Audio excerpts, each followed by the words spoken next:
Four students have joined the class as of now.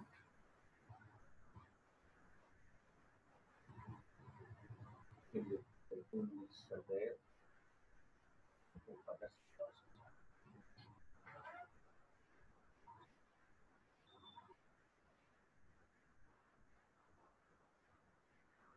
Navya Raj is connecting. Navya, are you able to hear Yes, me? sir. Yeah. Yes, sir. Okay. Adarsh Ji.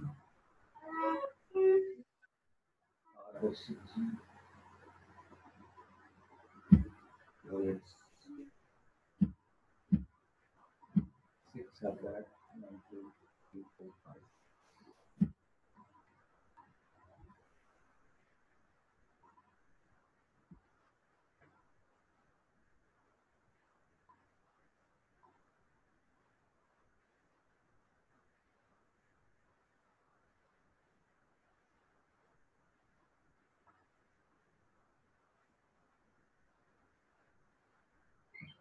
Pradeep Vijay Kumar is joining now, taking the number 7. Rashmi. Pradeep, can you hear me? Yes, sir. Yes. Others, what about you? Are you there? Rashmi? Yes, sir. Yeah. Good. Be there. I'll start the class in a couple of minutes.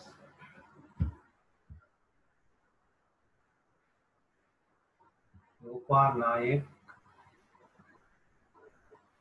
Oh, yes.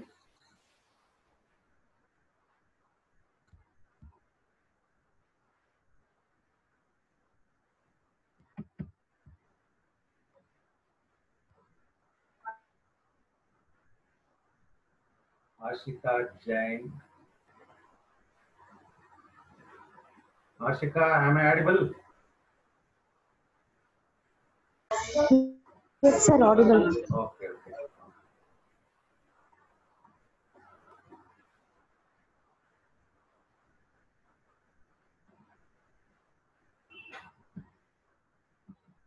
And there it is 11 o'clock. Let's wait for 1 more minute and then let's start the class.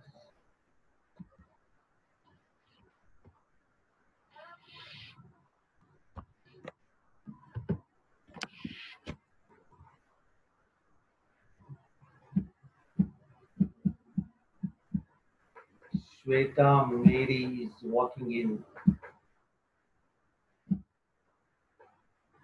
Shweta Mary, am I audible? Are you there? Prasanna Kumar is joining. Bhumika is joining.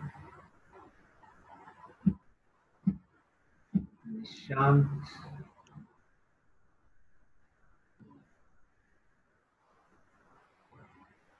Number is 14. Varsha. Yes. I am noting down. Sharanya.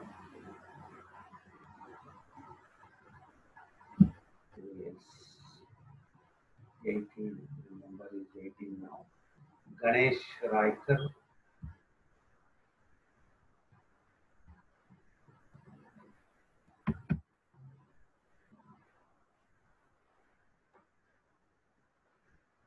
Rajesh K. Sachin, after a long time you have attended this class, right? You are not there for earlier couple of classes. Sri Vidya and Sri Vani from Mathur are joining. Hello, Mathur sisters. Are you there?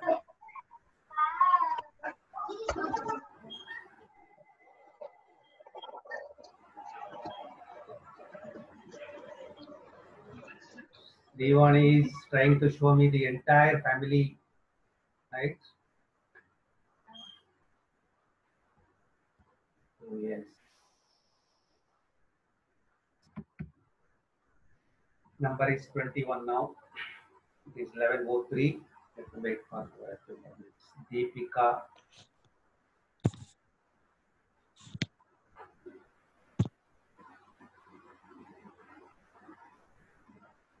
22. But it's far less. I don't know whether it is the connectivity issue or that you don't find these classes interesting or you don't require these classes. I'm not sure. All these things, comments, your names are all getting recorded. And one more thing, we have started uploading these videos to our respective video channels with separate playlists for respective subjects like corporate valuation or the other subject I do for HR. I'm going to send the links. Okay, you can watch these videos if you are interested. And those who have not attended these classes and if they want to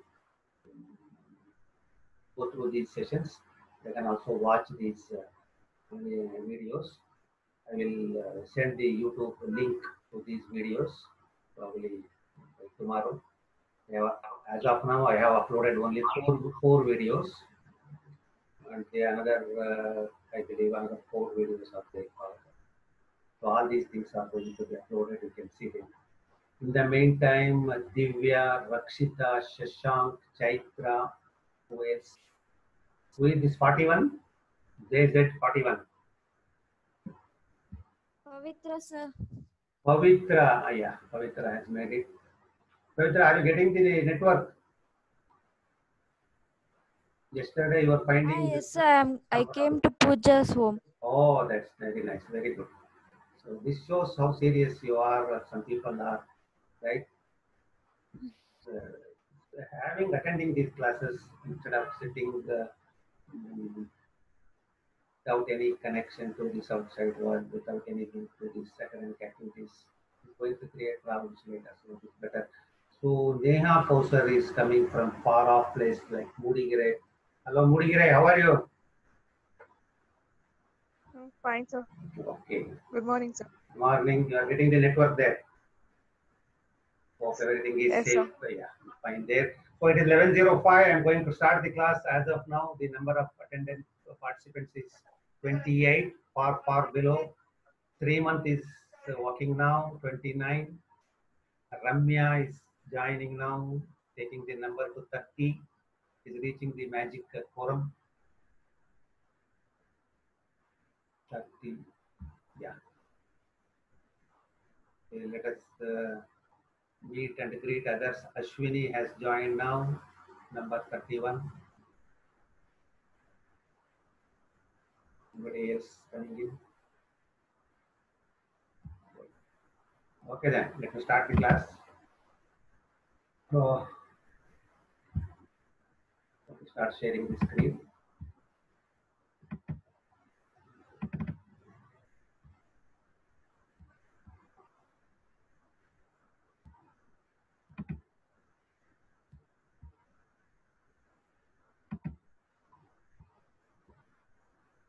Yeah.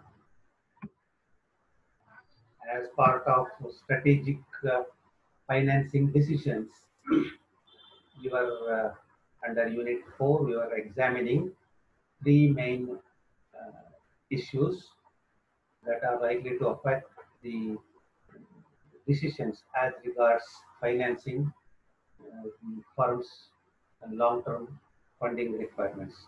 The first one we saw the capital structure or the financing mix, or in simple words, debt equity ratio. How does this ratio or this proportion affect the financing decisions, whether to finance the long-term requirements by equity or by debt or a mix of these two, supplemented, of course, by retained earnings or accumulated profits. So that is what we saw in the first part of this unit. Second one is the relationship between the dividend policy or the payout policy of the firm and its financing decisions, because dividends represent undistributed profits. That means you have earned the profits, you have accumulated the profits. You can either retain them for financing requirements or you can pay them out as dividends. So holding back the payment of dividends would add to your resources, would add to your retained earnings, which you utilize for the purpose of financing your long-term requirements. So, what to do in this case? Are there any guidelines to follow or observe? Are there any models or theories to follow in such a situation? We have seen that in the second part of this strategic financing decision area for a finance manager. And third and the last part of this unit is share buybacks and corporate valuation. I understand you are all aware of the concept of share buybacks. A joint stock company issues shares, that is equity shares, for the purpose of raising capital, and during the lifetime of the company, the issuing company, these shares cannot be redeemed or refunded, unlike debentures or debt securities. Only on the liquidation of a company, after all the secured creditors or lenders are paid out, if any residual amount remains, and this can be returned to the equity shareholders as against their shareholding. So that is the only possibility. But there is a issue called share buyback, where companies, especially cash-rich companies, companies which are flush with cash funds and which do not have any high-yielding positive NPV bringing capital investment alternatives. In such a case, instead of sitting on idle cash, instead of holding idle cash without any possible return, because cash does not earn any return, you know this. Many companies can resort to buying back their equity shares. That is, they are going to buy back. Buy back. There are a lot of guidelines issued under the Companies Act. Observing or complying with these guidelines, a company can buy back its own shares from the equity shareholders in the market. The company will announce a price at which it wants to buy these shares, and those who are willing, it is not compulsory, it should be voluntary. Those who are willing to sell back their holdings can do so if the price offered by the company is acceptable. So you have a lot of cash and you don't have any investable alternatives. Instead of keeping this cash idle, you are going to use this cash for the purpose of buying back your own shares. By doing so, I am not going into the details of share buybacks you would have studied elsewhere. By doing so, you are effectively bringing down the number of equity shares outstanding. You are aware of the concept of authorized share capital. So many numbers of shares of so much of face value. Issued share capital, so many shares issued at this price. Then paid up share capital, so many shares fully paid up at of this amount of this per share or whatever.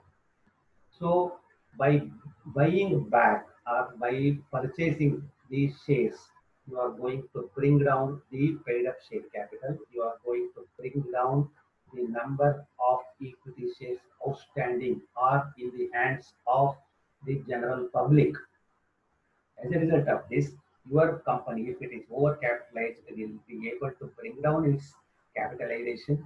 Second, you are going to bring down the number of equity shareholders. Number of equity shareholders. Thereby, you are going to increase the earning per share. Because I told you yesterday, suppose the profit is 100 rupees, if you have got 100 outstanding shares, earning per share will be 1 rupee, 1 rupee per share. Whereas if you have bought back 50 shares out of these 100 shares, then with a profit of 100 rupees, with the outstanding shares of 50, then earning per share will be 2 per share, 2 rupees per share. So by buying back the shares, the companies can also, besides utilizing or making the best use of the idle cash resources, they will also be able to increase the earning per share. And you know, in investment management, in security analysis and portfolio management, the impact of improvement or increase in the earning per share, this is directly related to your market value. So by reducing by increasing the earning per share, by reducing the number of shares, companies can have higher, larger market value. So share buyback has this relationship with the valuation of the company. Share buyback process, if successfully completed, will help the company in improving its valuation. This is the relationship between share buyback and corporate valuation. Why we have included this here in strategic financing decision is share buyback acts as a part of financing decisions. You are going to finance, you are going to utilize your unutilized idle cash resources, right? For the purpose of buying back the shares, for the purpose of reducing the paid up share capital, for the purpose of reducing the number of outstanding shares, and finally for the purpose of improving your market value. So that's why we have included this issue, this topic in this unit, and this is how the whole issue is related to our major concern of corporate valuation. Now, you must have seen the contents of this slide. You are all aware of these things. There are several motivations or justifications for a company to go for share buyback. The reasons as to why, the factors which enable or which compel or which encourage an organization, a company, to buy back its shares are like this: efficient allocation of resources. You might be having cash resources, you might have earned huge cash profits, you might not be having on hand, you might not be having very income generating, high yielding, high positive LPV projects on hand to invest your cash funds. So what you are going to do, if you don't have such investable investments, you are simply keeping this cash idle, which does not earn any revenue, any return. So your overall ROI will be very, very highly affected. It will be less. So instead of keeping the idle cash resources, you can efficiently allocate this. You can utilize this idle cash resources for a better purpose, for the purpose of buying back the shares and thereby contributing to improvement in your valuation. So that is one of the reasons as to why companies go for share buybacks. The share buybacks enable the companies to allocate their idle cash resources efficiently, utilize their idle cash resources efficiently, especially in the absence of viable, profitable investment alternatives. Second is positive signal. You know this market value, market price of equity shares depends largely on the informational value that the message the organization sends out by its decisions, by its actions, by its announcements, by its offers, etc. When a company announces a share buyback scheme, for example, last year Infosys announced a share buyback scheme. When a company comes out with a share buyback offer, it sends a very strong message to the market, a strong message to the capital market of the financial market that the company has been doing very well, company has been earning huge cash profits, company is flush with huge cash resources, company is very comfortable.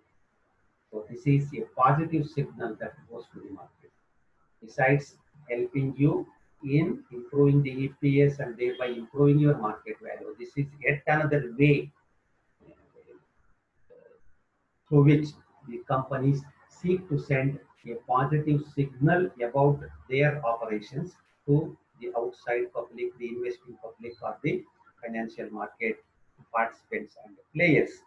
So share buyback announcement sends or means a very positive signal, positive indicator about the company's status, company's financial health, company's performance, company's adequate resources. So in order to send out a positive signal, some companies may time and may resort to the share buyback. So that is another motivation for the companies to, especially to lift their sagging market prices or market level. Now, price stability, especially if the shares are undervalued. Probably this concept you would have studied in SAP or investment management. Sometimes the just like any other market, even the stock market, besides other factors or other issues, largely works on the principle of supply and demand. Many times your company might be doing very well, but the share prices might not be picking up. This is because there is a large number of shares available in the market. You might have got 10 crore shares available in the market. As a result of this, even if you have been doing very well, even if you are earning profits consistently, it might not have very little effect on the market price because with the demand more or less stagnant, if the supply is too much, naturally the price tends to be low. Or if there are too much of variation, the price tends to fluctuate. So in order to stabilize the price, what you are going to do, you cannot affect the demand. You cannot ask the people to buy your company shares. What you can do, you can withdraw some of these shares to buy share buyback. Share buyback results in reduction in the number of shares available in the market. So from 10 crores, suppose you buy back 5 crores shares, only 5 crores share will be available in the market with a demand for an average demand for your shares at around say 5 crores or 4.9 crores or 5.1 crores shares at any given point in time. Naturally, the price is going to stabilize. So if you think there are too many shares of your company which are outstanding in the market, then it may affect your the price stability of your shares. So in order to stabilize the price, you may like to withdraw some of these shares. You might like to affect the supply side of the securities, your shares. And the best method to do this is to buy back those shares so that you will be withdrawing 5 crore shares from the market. You are going to cancel these shares. Then only 5 crores will be left in the market, and with the demand for your company shares being so and so, naturally it is going to stabilize or harmonize the market price of your shares. Then the tax advantage. This is totally indirect with you keeping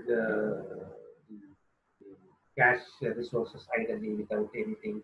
Without, you probably will be able to utilize this for a better purpose, and thereby you are able to get some tax advantage by way of returning or paying out the cash to the shareholders.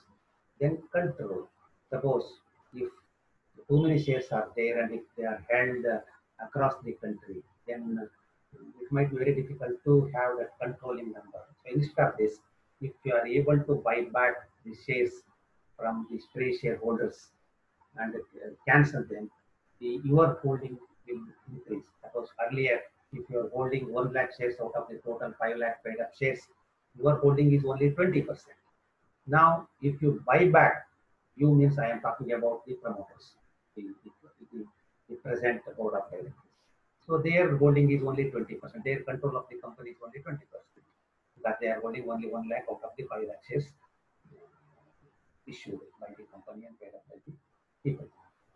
Now, if out of this 5 lakh shares, if you are going to buy back, say, 2 lakh shares from the general public, from the general shareholders, then the total number of shares will come down to 3 lakhs.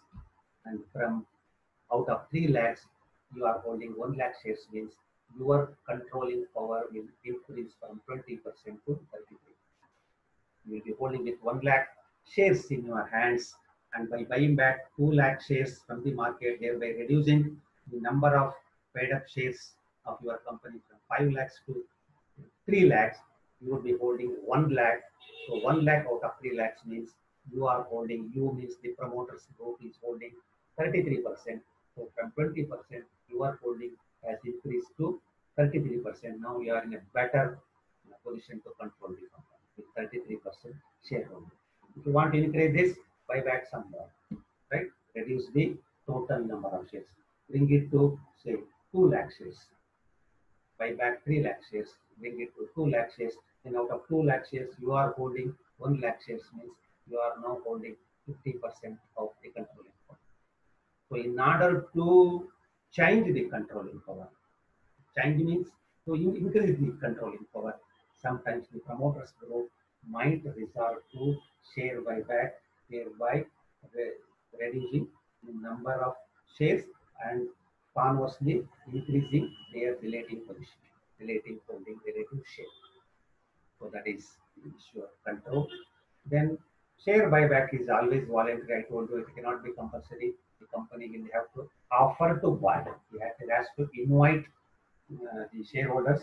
If they are willing to sell, you will have to sell. So there is no compulsion, there is no coercion or duress on the part of the company. It is all voluntarily done. So that way it is a very positive step that is being taken by the company. And there is no implied commitment also on either side.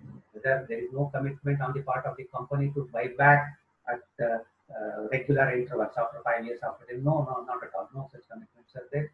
Even on the part of the shareholders who are holding the shares of your company, there is no commitment to sell back their shares. If they want, they can hold the shares, and if they want, they can even sell it in the stock market. They can even choose to sell it back to the company. So anything is any type of liberty is there for either groups. And of course, this is going to bring a lot of change in the capital. Capital structure refers to the debt equity ratio, right? 70% debt and 30% equity, or 80% debt and 20% equity, or 40% debt and 60% equity. The 40% debt and 60% equity is a very favorable debt equity ratio. You might not require this much of favorable debt equity ratio. You might like to reduce your equity portion from 60% to say 50%, 40%, or even 30%. Conversely, or proportionately, the debt portion will increase. So long as it is 2:1, it is okay, it is healthy, it is acceptable. So sometimes, in order to bring about the changes in your capital structure to reduce the respective composition of debt and equity, you might like to cancel some of this equity by buying back those equity shares, because share buyback invariably involves cancellation of the shares bought back. If you want to reissue, there is a separate procedure. But soon after you buy back, you complete the buyback, you will have to cancel these shares. You will have to remove these shares from the register of shareholders, where you are going to bring down your paid up share capital. You are going to bring down the number of shareholders. All those things happen. So there is a lot of changes in the capital structure or debt equity mix of your company. So these are some of the motivations or justifications or circumstances under which companies resort to buybacks, and these are the implications for corporate valuation by way of share buyback. Are you able to follow? Hello, are you there? Yes, sir. 33 are there. Who has joined of late? For the last person to walk in. Let me go to the last slide of this unit. Vidya Sri has raised her hand. Yes, Vidya, you are the one to join. Hello, Vidya, can you hear me? Hello, Vidya, can you hear me? You can unmute your audio and speak to me. Sorry, sir. Yeah, okay. Good. Now I am going to the last part of this unit.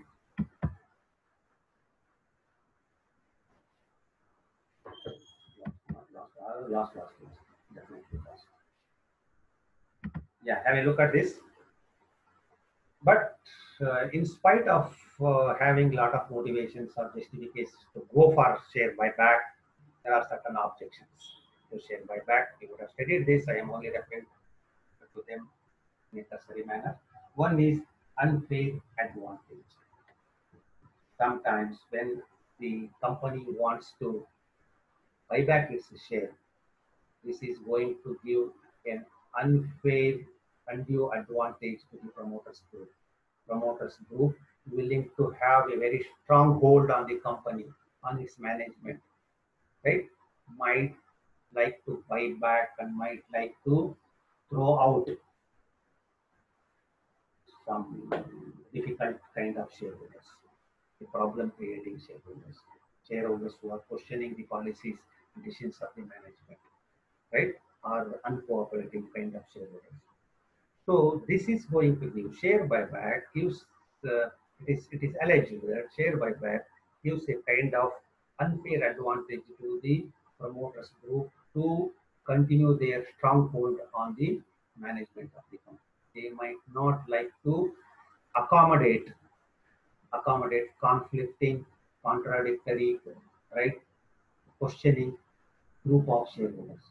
So by offering to buy back their shares, company might like to ease them out of the company, throw them out of the company once for all. So this is a very unfair advantage share buyback gives to, especially to the power hungry promoters group. They might not like to accommodate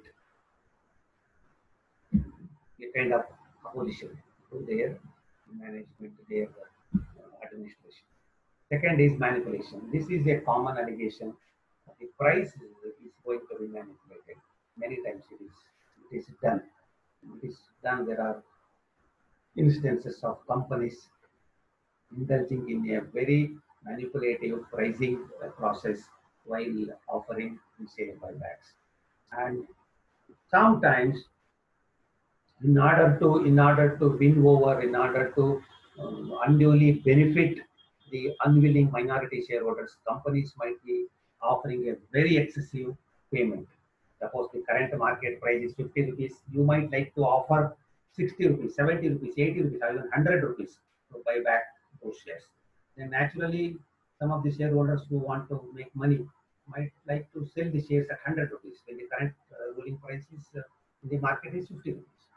So sometimes the companies, in their eagerness to buy back, in their eagerness to complete this buyback process, may lead to excessive outflow of cash resources from the company, thereby damaging the interest of the company.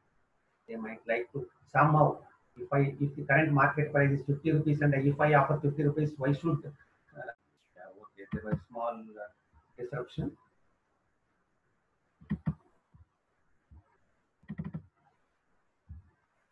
Uh, so that complaint is always there. Uh,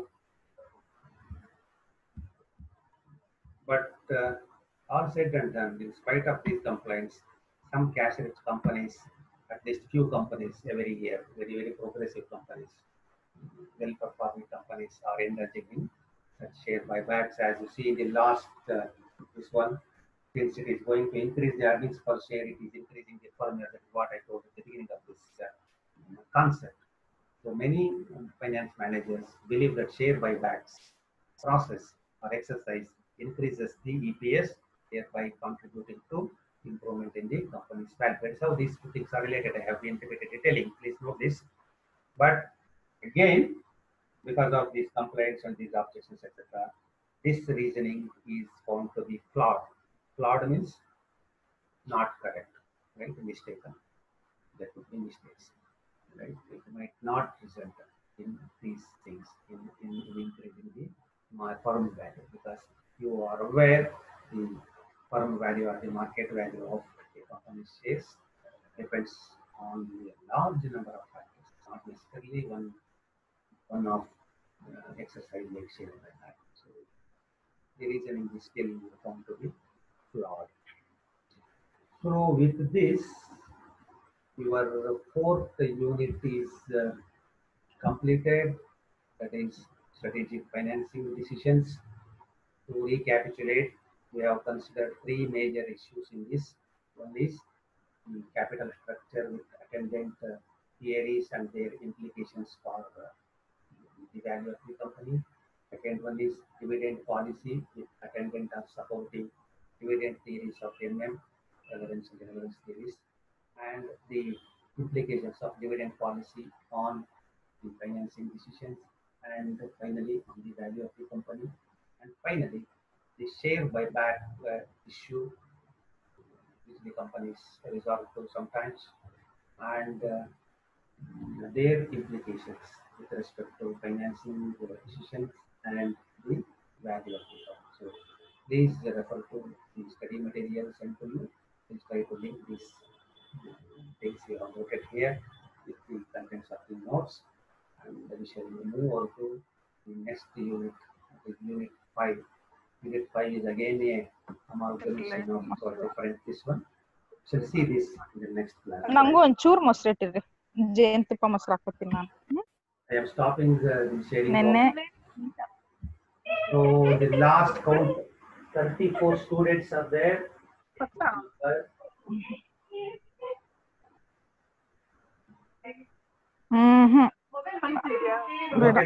ನಾ ತಿಂಡಿನೇ ತಿಂದಿಲ್ಲ ಅಕ್ಕ. Okay, then I am ending the meeting. Those who have not had their breakfast can have now. Vikas, I think, has joined finally. Shantaram is there. Please mute your audio. I can hear somebody singing. Right, the class is at to end. Okay, then I am ending the meeting. So take care. Attend all the classes. Okay, sir. Thank you, sir. Yeah. Thank you, sir. Thank you, sir.